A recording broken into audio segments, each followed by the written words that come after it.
रात का समय था और घना जंगल अंधेरे में डूबा हुआ था। अरविंद, एक युवा पत्रकार, अपने दो दोस्तों रवि और सुमित के साथ एक रहस्यमयी सुरंग की जांच करने आया था। ये सुरंग दशकों से वीरान पड़ी थी और गांव वालों का कहना था कि वहां भूतों का बसेरा था।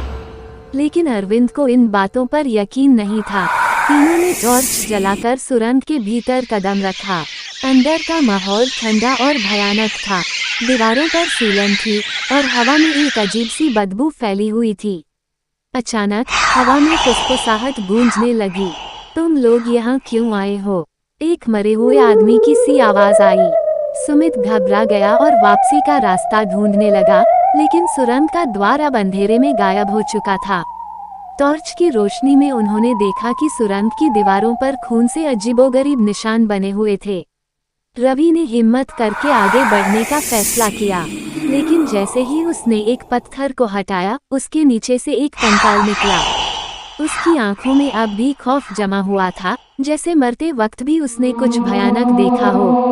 अचानक सुरंग के भीतर से तेज चीखें गूंजने लगीं। अरविंद ने देखा कि एक परछाई उनकी ओर बढ़ रही थी। वह परछाई धीरे धीरे एक सड़े गले शरीर का आकार लेने लगी।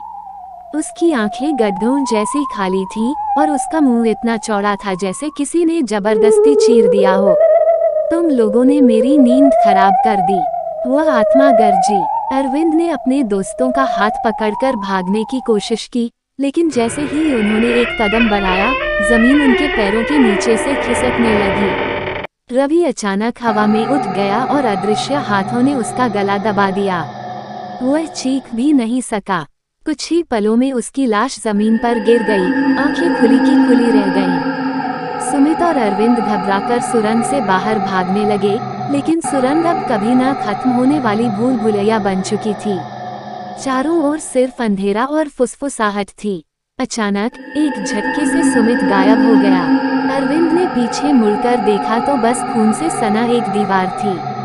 अब अरविंद अकेला था। उसकी सांसें तेज हो गईं। उसकी टॉर्च की रोशनी कांप रही थी।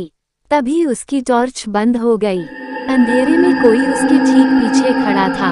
एक ठंडी सांस उसके कानों से टकराई। अगले दिन गांव वालों ने सुरंग के पास अरविंद का कैमरा पाया। कैमरे में सिर्फ एक आखिरी तस्वीर थी, एक भयानक परछाई जो कैमरे की ओर देख रही थी, मानो अगले शिकार की तलाश में हो।